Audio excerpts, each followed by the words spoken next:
تمہید کے بعد آپ بچوں کو بغور سننے کی تاکید کے ساتھ عبارت کی قرأت کریں۔ آپ کے لیے میں قرأت کرتا ہوں۔ قدرتی آفات۔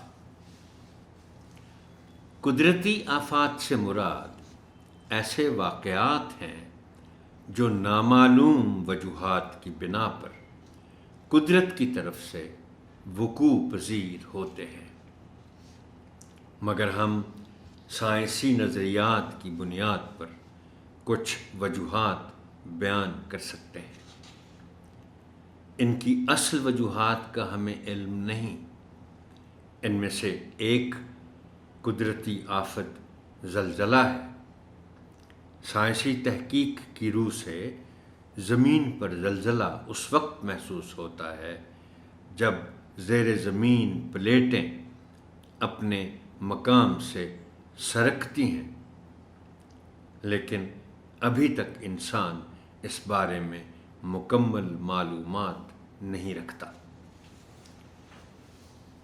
زلزلہ ایک ایسی تباہی ہے جو آنن فانن زمین پر وارد ہوتی ہے۔ دیکھتے ہی دیکھتے ہزاروں افراد اور عمارات اس کی زد میں آ جاتے ہیں۔ زلزلے کے بعد اس کے بہت سے آفٹر شاکس بھی آتے ہیں جن کی شدت قدرے کم ہوتی ہے۔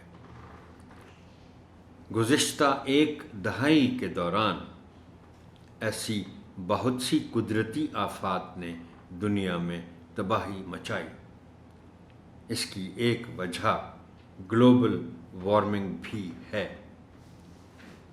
2005 میں پاکستان میں آنے والا زلزلہ بڑے پیمانے پر تباہی کا باعث بنا۔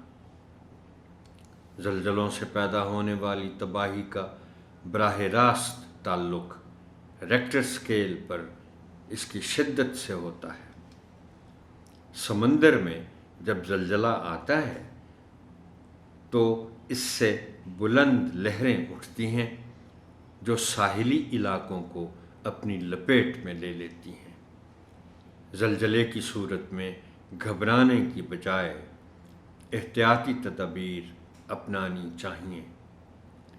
3 اقدامات انتہائی ضروری ہیں جو کہ آپ کو یاد رکھنے چاہیے۔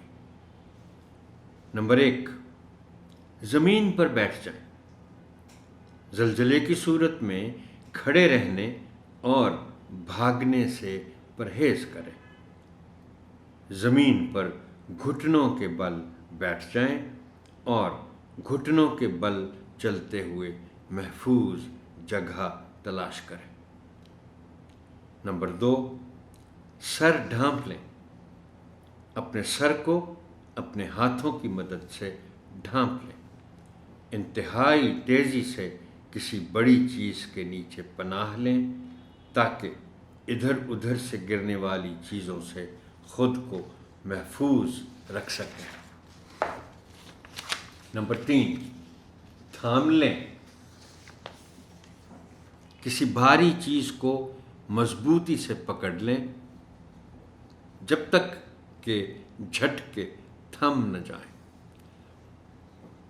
اگر آپ کھلی جگہ پر ہیں تو اپنے سر کو اپنے ہاتھوں سے ڈھانپ کر رکھیں۔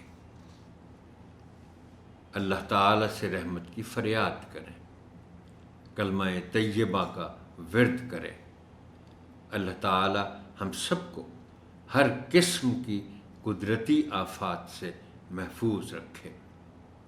آمین۔